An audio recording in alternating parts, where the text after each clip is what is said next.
오늘 말씀은 불편한 자리에서의 태도가 믿음이다 라는 제목으로 하나님 말씀 전하도록 하겠습니다. 사람들을 만나면 심리적으로 참 복잡한 존재다라고 하는 것을 느끼고 경험할 때가 많이 있습니다. 사람은 자기가 가지고 있는 본심이 있는데 그 본심에 대해서 정직하게 말하는 경우가 거의 드뭅니다. 많은 경우에 본심이 따로 있고 말로 표현하는 게 또 따로 있는 경우들이 많이 있습니다. 그래서 인간관계가 매우 어렵습니다. 본심과 말하는 내용이 다른데 말하는 것을 듣고 본심을 파악해야 되는 그런 퀴즈와 같은 상황들이 매우 많이 있습니다. 부부관계에서도 그렇죠. 아내가 하는 말들을 남편들이 잘 못 알아듣습니다. 그래서 그것 때문에 트러블이 있을 때가 많이 있죠. 말을 했으면 잘 알아들었을 때 센스 있다고 말하고, 또 말을 못 알아들으면 센스가 없다라고 쿠사리를 들을 때도 가끔 있습니다. 이 남자들이 단순해서 본심을 말해 주어야지, 정확하게 말해 주어야지 알아듣지, 그렇지 않으면 알아듣기 힘든 존재입니다. 그래서 여성들이 답답해하는 경우들이 많이 있습니다. 사회생활할 때도 마찬가지죠. 직장 생활을 하거나 혹은 사업을 할 때 보면 분명히 사람들 마음속에 본심과 본뜻을 가지고 있는데 그 본심과 본뜻에 대해서 정확하게 얘기하지 않고 다르게 말을 해서 종종 시비에 걸리게 되거나 감정 싸움이 되는 경우들이 꽤 많이 있습니다. 그래서 서로 힘들어지게 되죠. 이런 상황 속에서 극복해 나가는 것은 굉장히 많은 지혜가 필요하기도 하고 또 사회생활의 처세술이 또 이 안에서 나오기도 합니다. 예루살렘 교회의 제자들과 성도들이 있었습니다. 1절에 보시면 유대에 있는 사도들과 형제들이 이방인들도 하나님의 말씀을 받았다 함을 들었더니 베드로와 베드로 일행이 가이사랴에 있다가 예루살렘으로 갈 예정이었습니다. 근데 베드로가 도착하기 이전에 예루살렘에 있는 사도들과 제자들 그리고 형제들이 이미 가이사랴의 이방인들이 어떤 일이 벌어지고 어떤 세례를 받았는지에 대해서 자세하게 듣고 있었습니다. 이미 알고 있는 상태였습니다. 자, 보통 교회들이 이렇잖아요. 다른 지역에서 혹은 예수님을 알지 못하는 사람들이 하나님을 알게 되고 예수님을 믿게 되었다라고 하면 교회는 기쁠까요? 기쁘지 않을까요? 기뻐하면서 대환영을 합니다. 하나님의 역사가 저곳에도 일어났구나, 저런 사람들에게도 하나님이 성령을 부어주셨구나 라고 하면서 기뻐하는 게 당연합니다. 그런데 예루살렘에 있는 사람들은 그렇지 않았습니다. 이 사람들이 하는 말을 보면 자기들이 말하고 있는 것과 본심의 내용이 완전히 달랐다라고 하는 것을 알 수 있습니다. 먼저 본심을 살펴보면 이방인들이 하나님의 말씀을 받았다라고 하는 그 사실 자체가 마음에 들지 않았습니다. 짐승반도 못한 이방인들이라고 하는 이 존재가 예수님을 믿고 성령을 받아 세례까지 받았다라고 하는 사실이 너무너무도 싫었습니다. 그 사실을 목격하지 않은 것이 다행일 만큼 듣는 것만으로도 너무너무 싫었습니다. 그래서 비난하기 시작했습니다. 2절에 베드로가 예루살렘에 올라갔을 때에 할례 받는 자들이 비난하다라고 하는 이 헬라어는 디아크리노라고 하는 그런 단어입니다. 이 뜻은 원래 분리하다라고 하는 그런 뜻입니다. 그러니까 베드로가 와서 이 상황에 대해서 설명하기 이전에 이미 예루살렘에 있는 사도들과 그 형제들은 마음의 결정을 내려놓고 있었던 것입니다.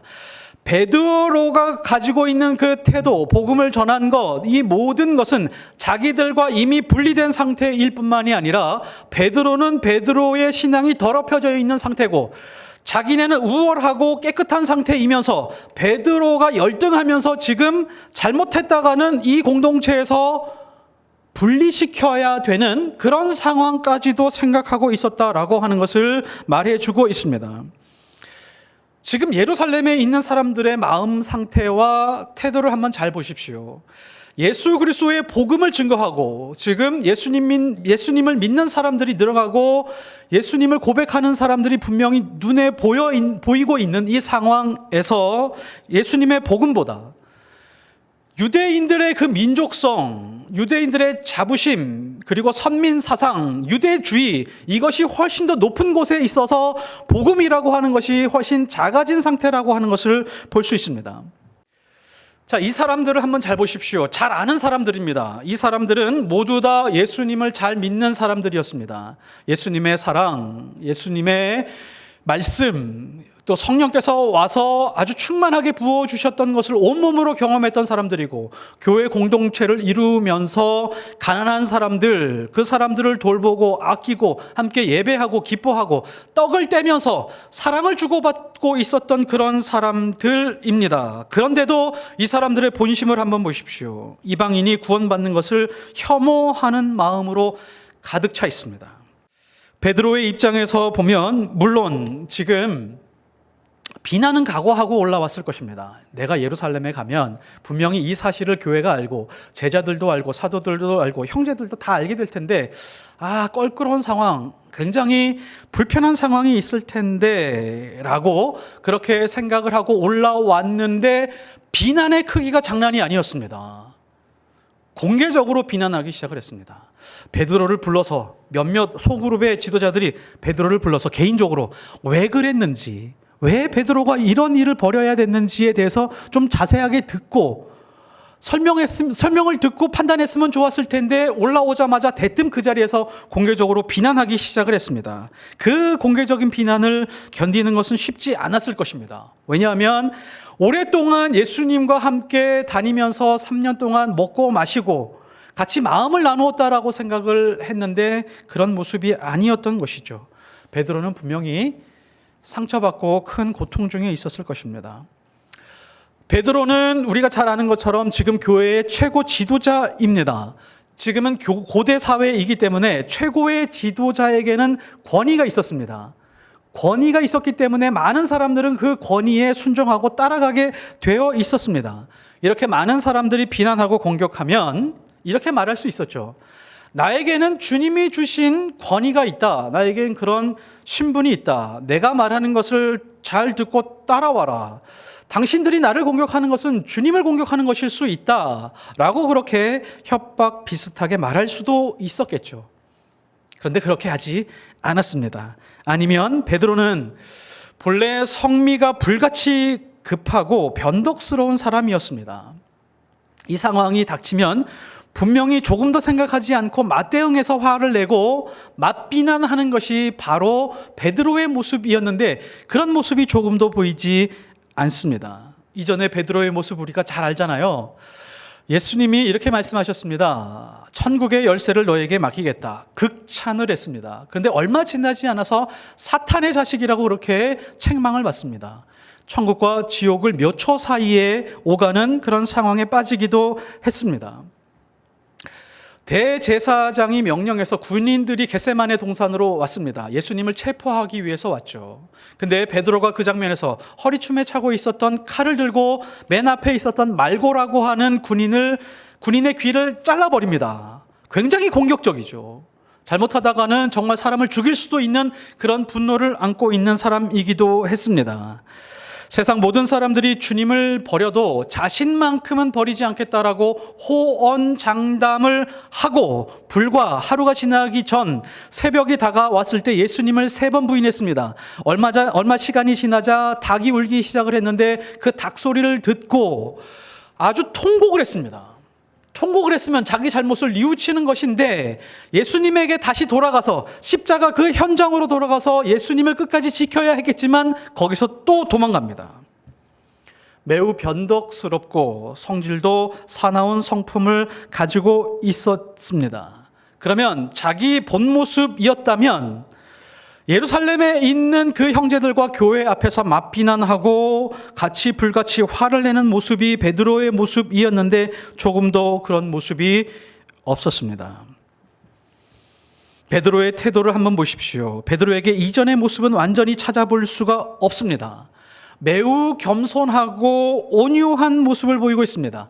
4절에 보시면 베드로가 그들에게 이 일을 차례대로 설명하여, 베드로는 자존심이 무너진 상태에서 그냥 대충 설명하고 넘어간 것이 아닙니다.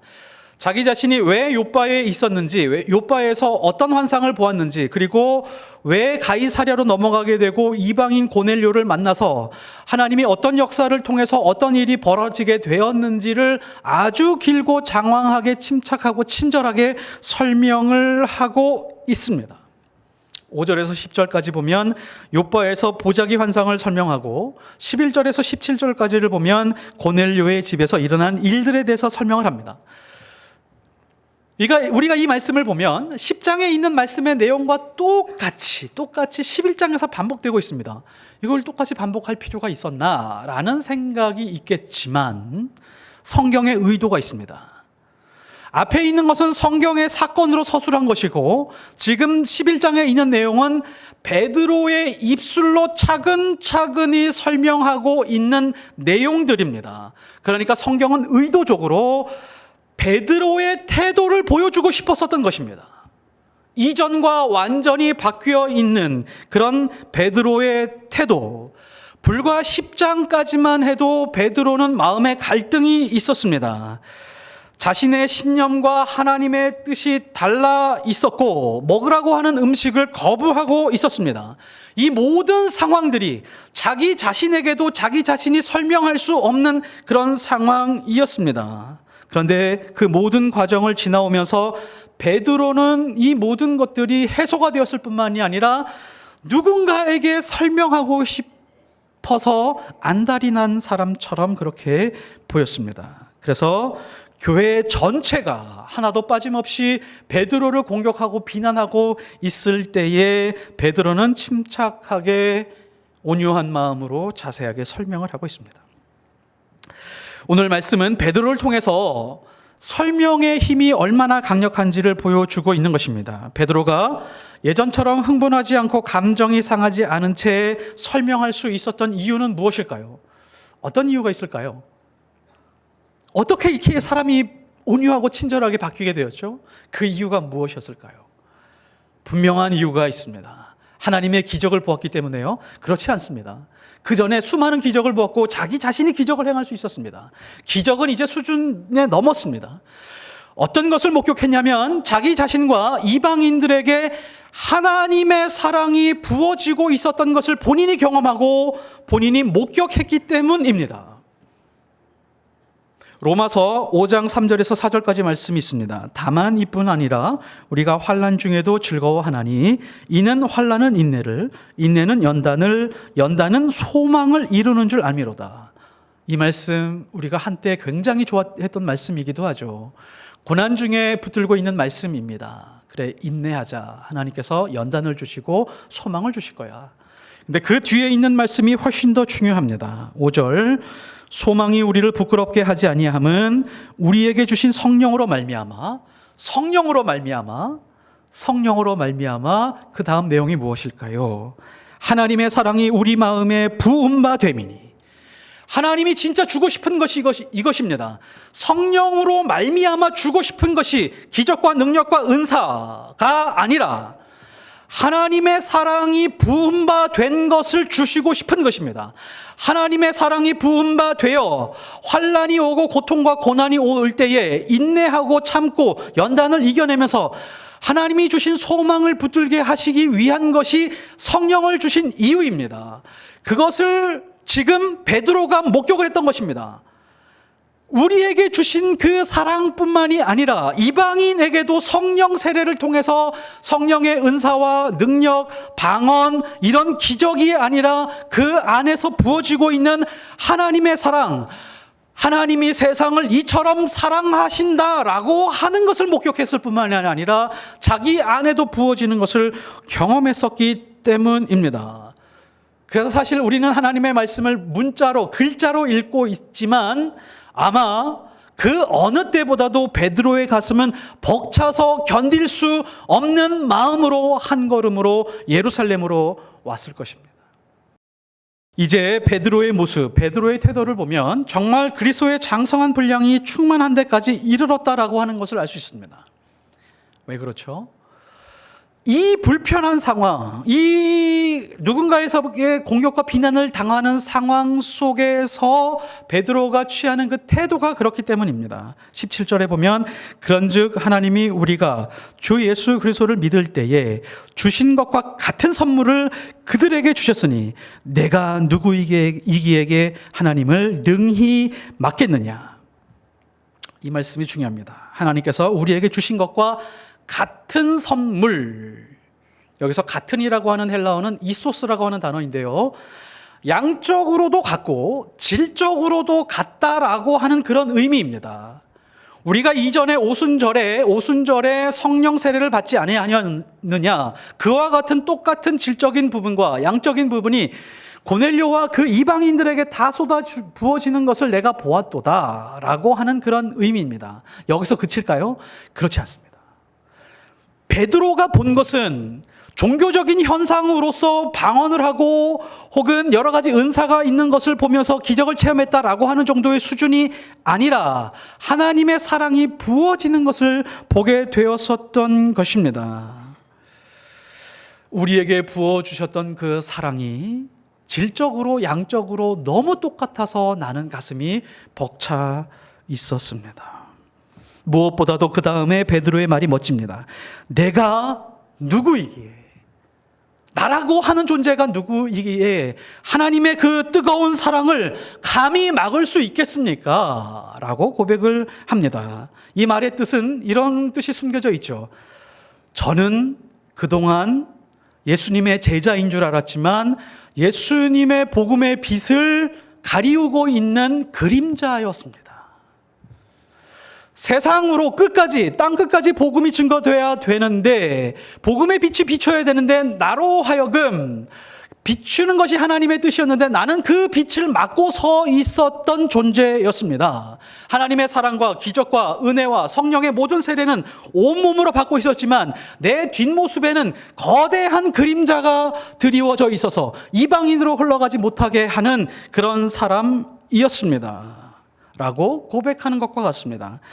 사람은 죄인이기 때문에 잠깐만 방심하면 빛을 가리우는 역할을 할 때가 많이 있습니다.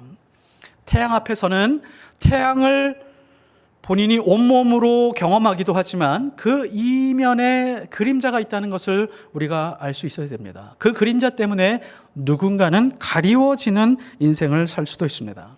성령이 촬영 감독이라고 하면 베드로에게 이렇게 말하는 것 같습니다. 베드로, 거기서 잠깐만 나와주세요. 지금 촬영을 하고 있는데 지금 하나님의 빛이 이방인까지 가야 되는데 당신이 거기에 서 있으니까 지금 이방인에게까지 하나님의 빛이 못 흘러가고 있습니다. 당신이 지금 막고 있단 말이에요. 자리에 좀 비켜주십시오.